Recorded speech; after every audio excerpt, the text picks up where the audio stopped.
Welcome to the Corporate to Coach podcast. I'm Pamela, a former corporate professional turned certified life and business coach and mentor.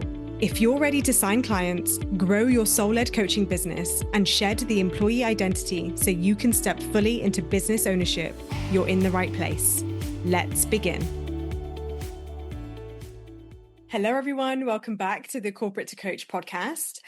Today's guest is an exceptionally special guest because I am bringing on not just one of my dear peers and coach besties, but actually one of my closest friends in real life who also happens to be a intuitive business mentor. So bringing Chenae Carey to the Corporate to Coach podcast is long overdue. We've been trying to get this in for a couple of weeks. You know, I've only been guesting for a couple of months, so it's not taken too long in the grand scheme of things, but we did try and do this a few weeks ago. But I am so happy to bring Chenae on. Chenae actually helped arrange my hen do. When I say we're close, we're really fucking close. So I'm just gonna be gushing this entire episode. I will try and keep my composure. But also, at the time of this recording, it is actually the beginning of Chenae's 40th celebration month, because she celebrates for the whole freaking month, which I absolutely love. As someone who never used to really celebrate my birthdays or allow myself to be celebrated, Chenae has come into my life and just been such an example of embodiment of so many things that I admire. And it shows not just in who she is as a person, but how she is as a business mentor as well. So I'm so excited to share Chenae with you today and bring her wisdom to the table. Chenae, would you like to introduce yourself and tell the world what you do? Well, thank you. And happy Chenae-pril, everybody. Yes, I have coined the entire month and made a Brangelina Chenae-pril word. Thank you so much for having me. Hello, everybody. For those of you who have been listening to Pamela for a long time, there are lots of things that this gorgeous woman does that are very similar to what I do, but in the spirit of introducing myself, I'd like to let you know that I am coming up to my 11th year in business this year. 2026 marks 11 years of me doing my own thing, which is very, very exciting. And I actually started out supporting small business owners with their social media marketing. So getting your name out there, getting your face out there is a big thing for me. And after a few years, I threw it all away. And I decided I didn't want to be a muggle anymore because I had found some intuition training, did that, threw the baby out with the bathwater. I do not recommend that. And then I became an intuition teacher. And full circle moment happened a couple of years later, whereby I was like, I can really help people with this strategy stuff and the energetic alignment, intuitive insights. I can do all of this. And it came together, the beautiful nexus between strategy and energy came together. And that was when the Intuitive Business Mentor title came to be. And I've been doing it ever since. I love it. And look, strategy and energy is my love language in business. So we speak the same language, but you really are an intuitive expert. You're trained in the modality. And what is modality the right word? I know you're certified to the hilt in intuition. Tell me more about that. Yeah, if you're looking for a technical term to use, it's intuitive intelligence, which I can explain. And yes, I have an intuitive guide certification. I have a teacher of intuition certification, and I have a postgraduate diploma in spiritual directorship. Like I really am. You are on the money when you say I'm certified to the hilt, because it is an unregulated industry and it's really important to me from a values perspective. If I'm going to work in coaching and intuition, spirituality, those two unregulated industries, it's really important to me that I just have something to back that up, because so many people don't. And that's a story for another day, but yeah, not right for me. Yeah, no, I hear you with that.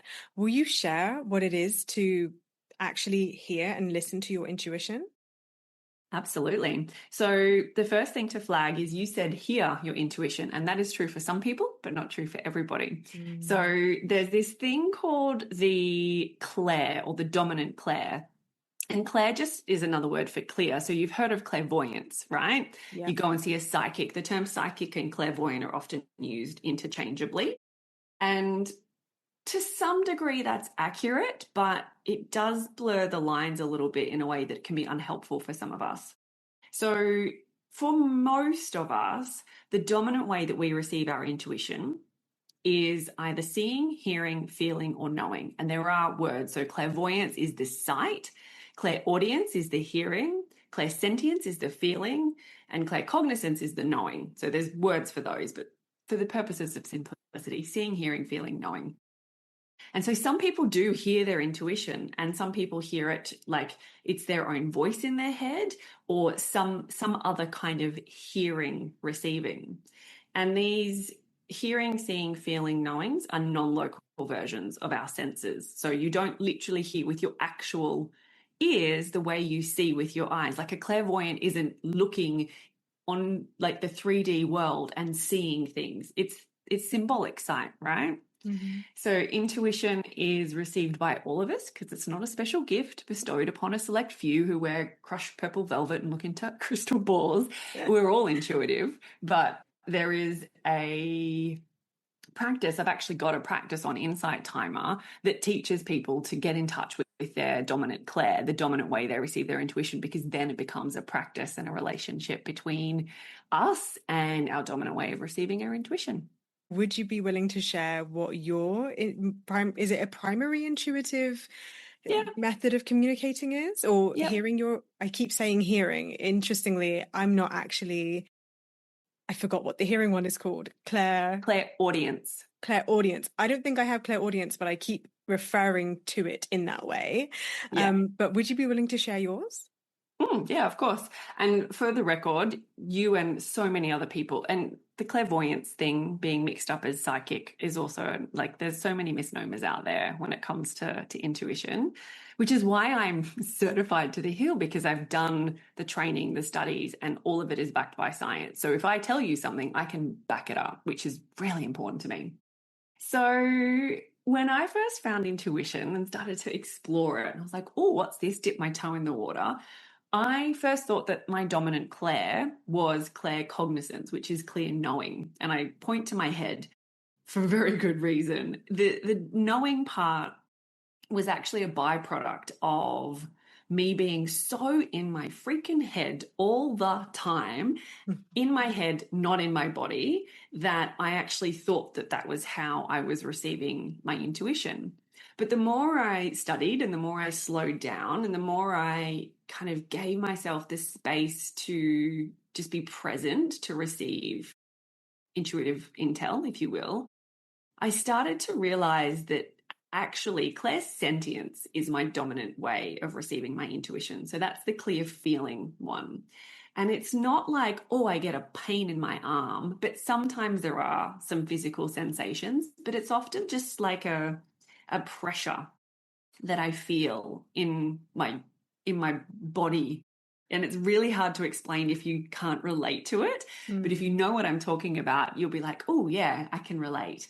The same way you would see something in your mind's eye if clairvoyance was your dominant way of receiving your intuition.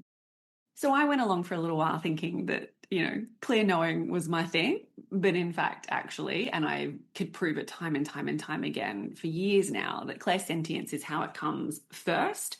But then all the other clairs kind of come into play. And as you strengthen that muscle, it no longer becomes something that you need to lean into to practice because you become so trusting of your intuition, of yourself, that how it gets there doesn't actually matter. And then all of the clairs are available to you. And as I work with clients intuitively, I don't have to close my eyes or peer into a crystal ball or anything. I giggle because it's such a stereotype, but there's so much more to it than that. And I don't have to do any of that performative stuff because my intuition is now a living, breathing way of being. I'm so curious to know in business, either for you or your clients, that we can open the field of Mm-hmm. where maybe there has been like a logical or somebody else saying like, this is the way, whether that's just really good marketing or some kind of bro marketing or just societal expectations.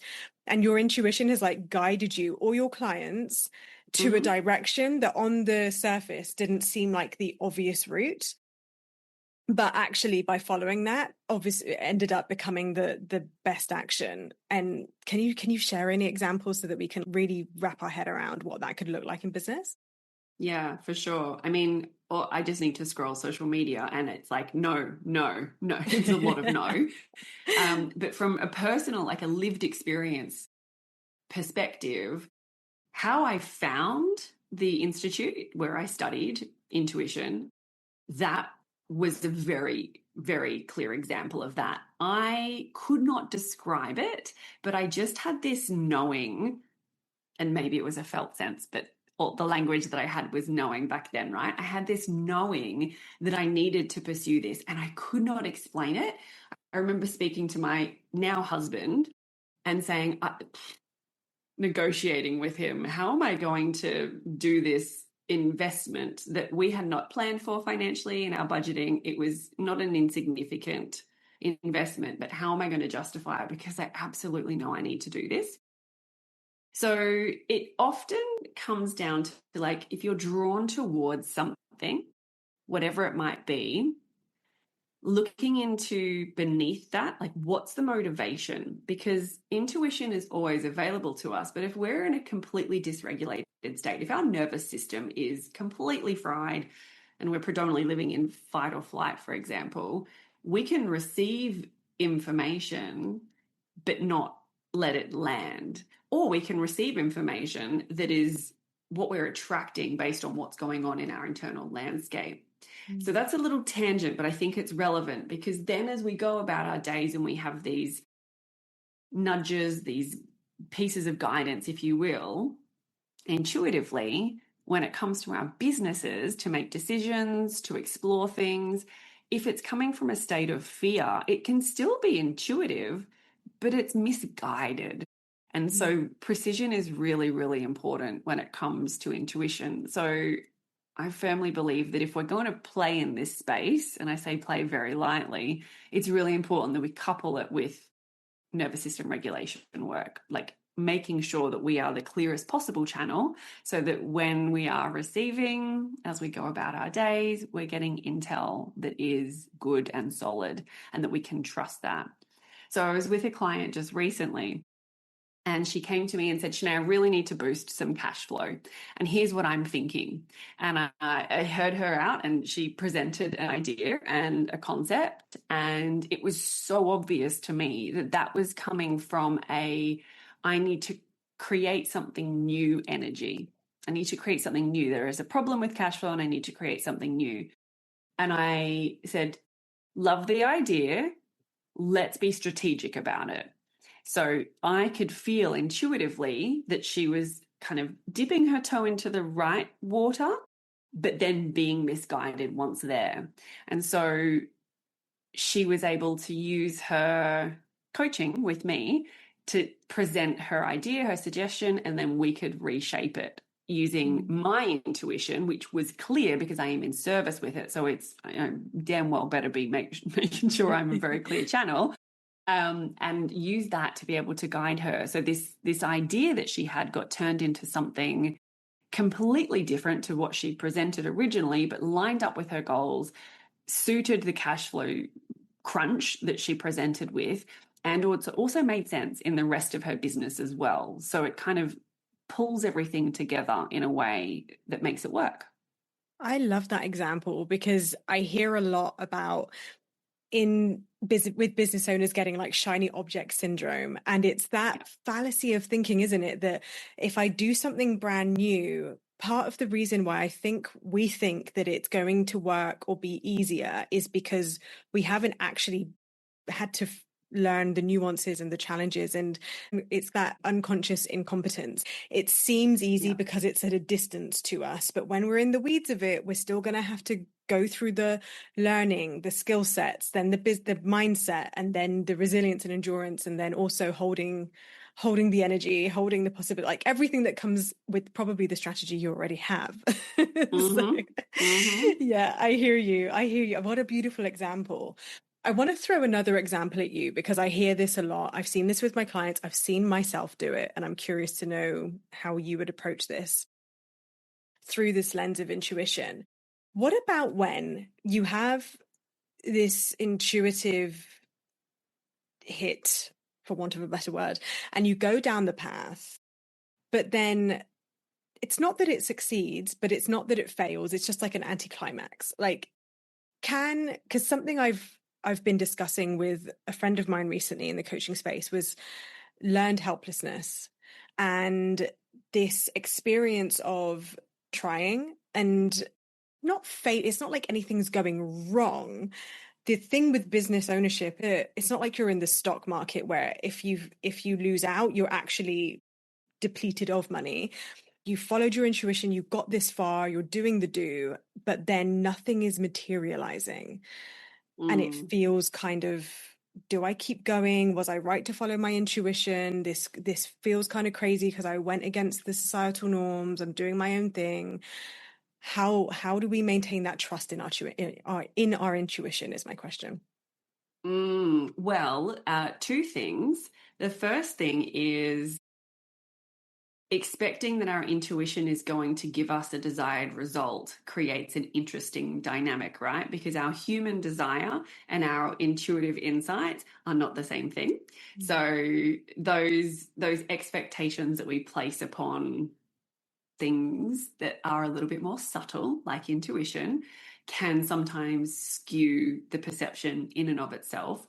The second thing that I want to say, and this is where I'm really like, I spend a lot of time in this space, is working with the subconscious beliefs and programs, because that's how I make myself the clearest possible channel. I work with my spiritual mentor every freaking month to clear out my crap, right? My subconscious basement is constantly, and I do not exaggerate when I say that word, constantly being cleaned. It's being tended to, it's being cleared out. We are always, always, always doing the work.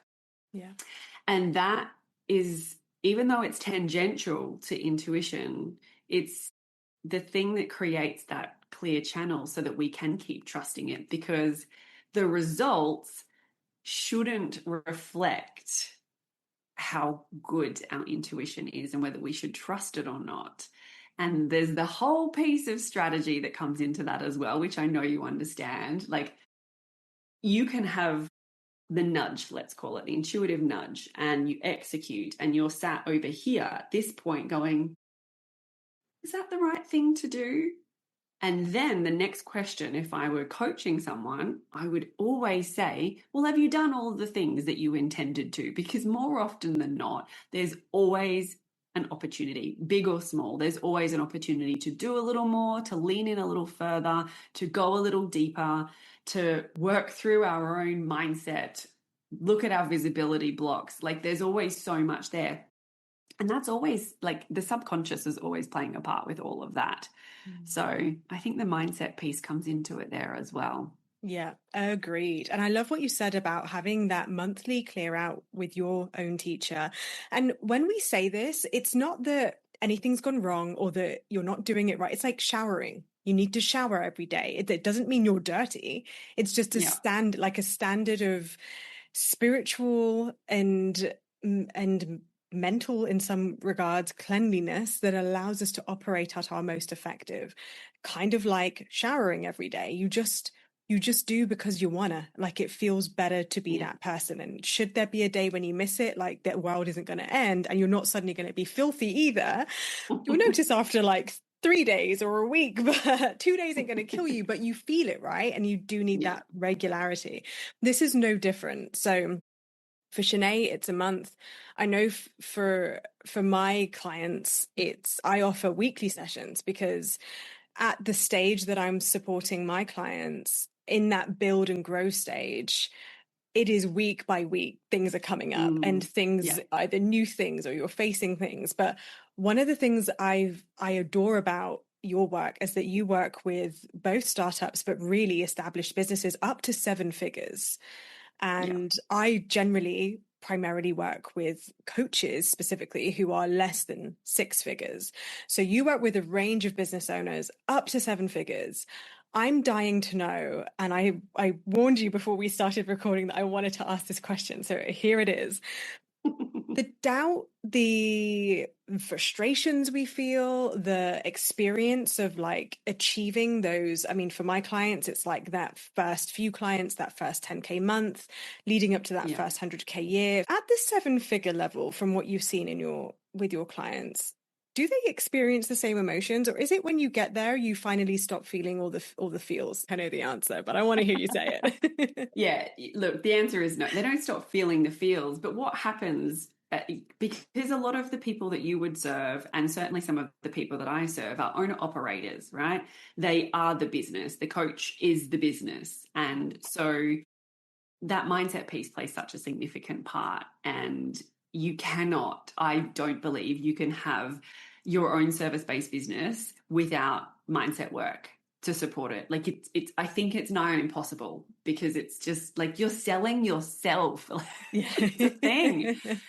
But what happens as we scale and as we grow, and full transparency, I am not a seven-figure business owner yet, but I have certainly served them and worked with them in my time. But what happens is, as we grow and we get into those, let's call them the upper echelons of the multi six figures and into the seven figures, you are less likely to be the only person. And I would argue you are no longer the only person. You're no longer the owner operator in its purer form that happens in those earlier stages of business, working towards your 10-figure months, your six-figure years, etc.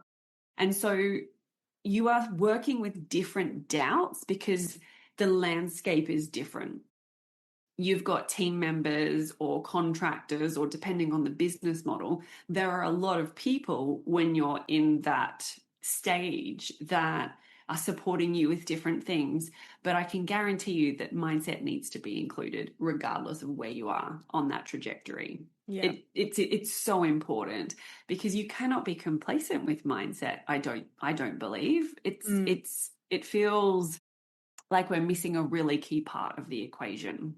Yeah, I feel the same way. I came to the conclusion that I think it's part of the human condition. It's part of the experience of experiencing ourselves. We have this range of emotion that we can experience. We have this range of capacity that we can tap into. I think part of being human is recognizing that when the challenges come up or the frustrations, and equally interestingly, when the success happens, it's an experience that we're meant to experience. It's okay to have these moments. They are all moments, they too shall pass. And Yeah. knowing how to navigate both the challenges, but also the successes is really, really important. I also want to explore with you some of your story, because we have a similar but very different experience of going into being a digital nomad. Yeah. And then we both settled here and found each other, which makes me so happy. But prior to moving to the city just to find each other's friendship, tell me about your digital nomad journey. Yeah. So there's quite a story. And for any of you listening who have found this podcast because you've come from my audience, and I know there will be some of you, you've probably heard this before, but buckle in, because there's always gold to get from a story. Pre-2020, my husband and I, who was not my husband at the time, but we were engaged, were planning to move to Indonesia. That was our kind of long-term vision, our goal. And we had some land as part of a project. And then late 2019, the irony is to this day still not lost on me. We sold our house intentionally. We chose to. We didn't want to be in the property market in the traditional sense. It wasn't right for us. And so we sold our house and moved into a rental with a view to then become expats and move to Indonesia. We all know what happened in 2020. That did not unfold as we had planned or anticipated. And yet our goal to still live a location independent, inspired lifestyle remained. So we bought a camper van and decided we would do as best as we could same but different domestically, and prepared ourselves as best we could, got rid of all of our shit. Like, we sold so much stuff, with the exception of this backdrop that you can see if you are watching this on a video. I kept this and stored it at my mum and dad's because I couldn't bring myself to let it go. And now I know why. And it's gorgeous and I love it. And a lot of love went into it. And so we set the intention. And then a couple of years ago, we set off in our camper van, us and our beautiful late dog Max, who will forever be in all of our memories. We started traveling full time in our van with very, very little material possessions. And the deal was that Matt was not going to work and I would be the breadwinner. I would work on the road, I'd take my Starlink internet connection and we would travel. I would serve my coaching clients and he would basically do everything else. So I would work and he would carry the load for everything else. And that seemed like a pretty good deal because I love my job, I love my business, and he didn't have to work. So, you know, it seemed like a good idea. The reality of that was that I suffered a great deal as time went on. And we set off in March and we moved into this house where we are at time of recording in Gimoy, which is the Aboriginal name for Cairns. And that happened in October that same year. I lasted like 7 months and Matt could have continued on, but I was miserable. And it was not the location independence part or the, you know, living wherever we wanted part. It was the lack of community for me. So I didn't meet anybody in my travels that was like me. No one was, if they were our age, they had a family and we are child-free by choice. Or they were a couple in a lot of instances, but they were grey nomads and they couldn't understand why I was sat there tapping away on my laptop during the day. It was a beautiful day outside. What are you doing? And so we pressed pause because my emotional health was suffering, and that's how we ended up in Cairns.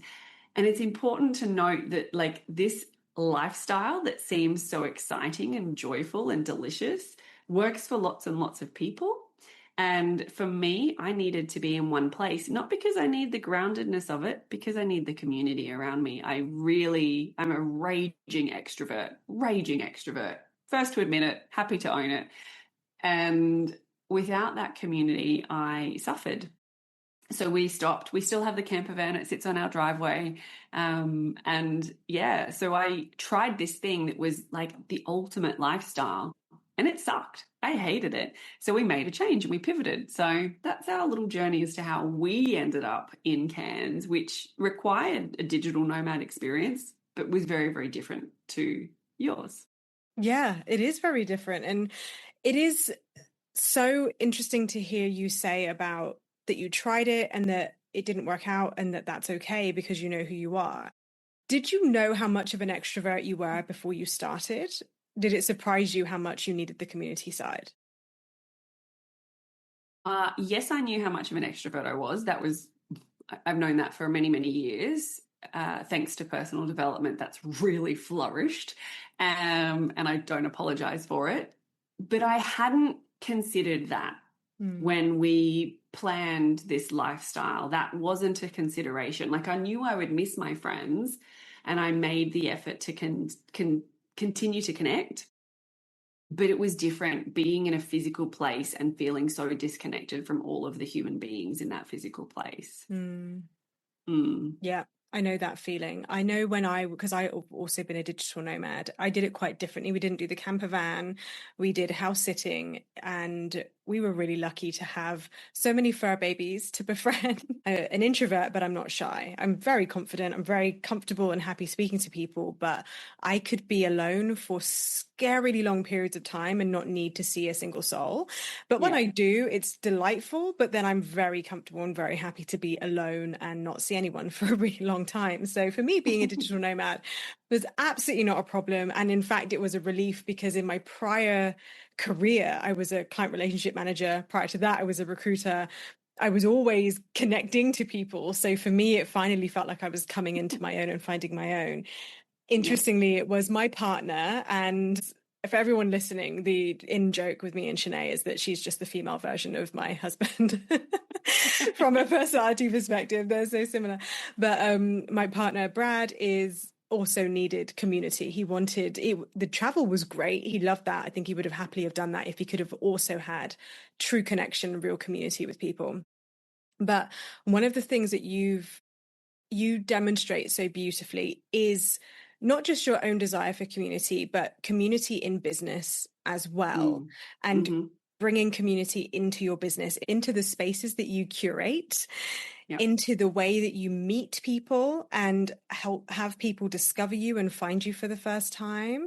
I know when we met, I think it was through one of your picnics. Was that the very first time, one of your picnics? Yeah. No, we first met at Toastmasters, Oh, actually. true. It was Toastmasters. Yes. And then I came to one of your picnic events. Yeah. Um, just on Friday, we were at a networking event together, and you just shine in those scenarios, and people gravitate to you as well. Look, I can hold my own. I had a great time. It was so lovely to connect. It isn't a natural strength of mine, but to see you in that environment, it was just wow, it was just magical. And it shows even in you tagged me in the photos of that event that went up yesterday in the group. And of all the pictures that were selected to demonstrate how effective and successful that event was, your face was in probably 50% of those pictures. My back was in one of them, I think. So it just shows like this is where you shine. So tell me about how you bring community into your spaces and how that has supported you to build a successful business, because there will be some listeners here from both of our sides who may listen to me and be like, no, I'm an introvert, I'm not interested, but I'll listen because it's cool. But others who are like, actually, I have that in me too. How could this look in my business? So share the magic with us. Mm, So I think there's an important distinction when it comes to community, because you can absolutely be within a community and not lead it, because you Mm, can be within a community and be a leader as well. And I have many, many examples of this. And again, true. because I'm a raging extrovert, I have a lot of energy for this kind of stuff. So a lot of the times I say to my clients, do as I say, not as I do when it comes to this, X, Y, Z, whatever it might be, because I'm acutely aware of my generator energy, if you follow human design, and my excessive extrovertism, if you will. Yeah, and I'm a projector So, for context. So yeah. the real yin and yang is here. Exactly, exactly. So for me, I engage in Facebook groups, and there's one in particular that is one of my favorite places to hang out on the internet. That I'm not the leader of that, I'm not the curator of that group, but I am a leader within that. I lead a lot of conversations. I am widely known because I enjoy supporting people, and I know that not everybody, introverts, ambiverts, whatever identification you would like to apply, want to participate but don't want to lead. And that the responsibility shouldn't fall on the leader or the curator or the host of any given community wholly and solely. And I think that being able to participate at a level that feels good and appropriate for us is important, no matter how much or how little that is. There is no right or wrong way to be in a community. And so, yeah, I engage in Facebook groups. I curate my own Facebook group that's been just hanging out, going strong. It's a very engaged group. There's just under 2,000 members in there, and it's really, really engaged. They are like this little sub community within the greater Facebook group landscape. But then there's also the offline communities as well. And I find for me, I really need to make sure that I get in front of people, heart to heart, face to face, belly to belly. And that's not for everybody. And of course, if you would much rather have solo time and be super introverted, have at it. But at some point, even for the introverts, human connection is like a healing balm to the, I mean, I'm not even going to mention world events because it's not part of this conversation, but it is a healing balm. Human connection is a healing balm for the chaos and the shit show that can unfold in global events in the world at large. And if we rob ourselves of even just a little slither of that, if that's all we can handle, that's all the capacity that we have, we are really robbing ourselves of something that I think is really important to the human condition to keep us nourished. Yeah. So, yeah, I've always had group programs on and off because bringing people together is important. I've got a whole other second business, which is another conversation for another day, which is about bringing people together.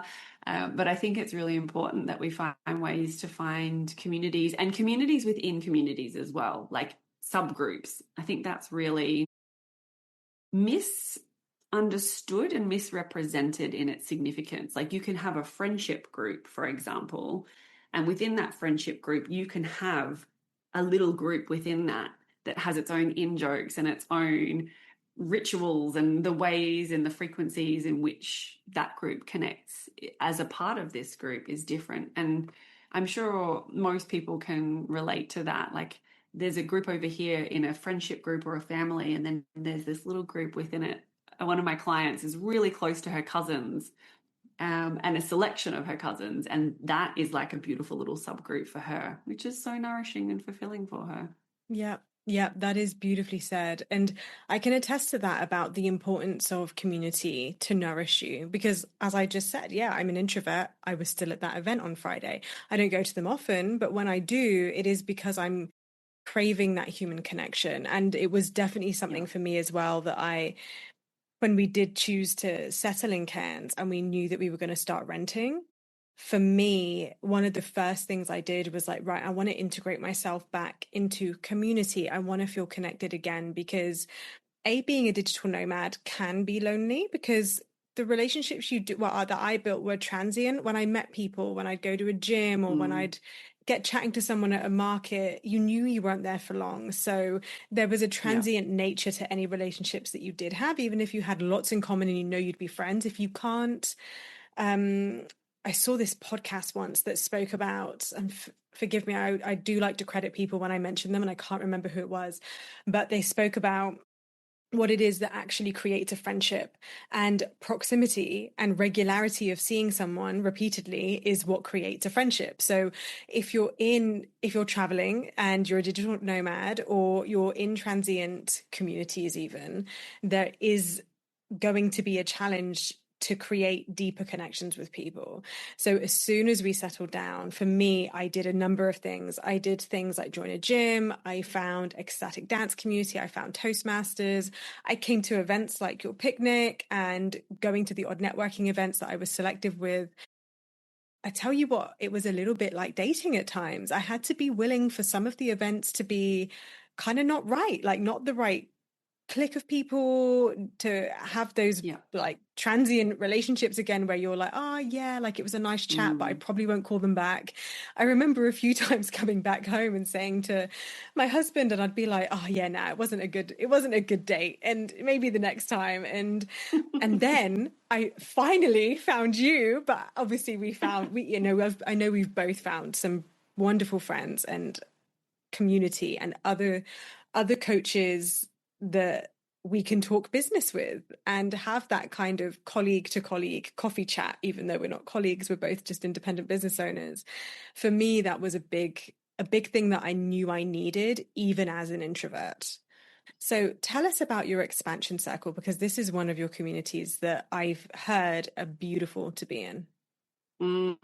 Yes. So it started actually when we were living in our camper van, and it's a byproduct of my desire for connection. So at the time I was working with private coaching clients only, so I do one-on-one but also two-on-one as well, so you can bring a buddy and have built-in connection. Very important. That was born out of 2020 as well, Mm. but I digress. So it started as a productivity circle.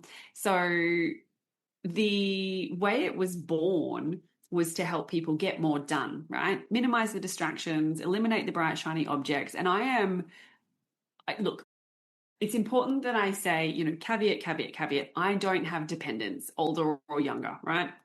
I have a lot of discretion around how I use my time. So anyone who's caring for children or for parents or for others in any capacity, I acknowledge and I recognize that your time may be different.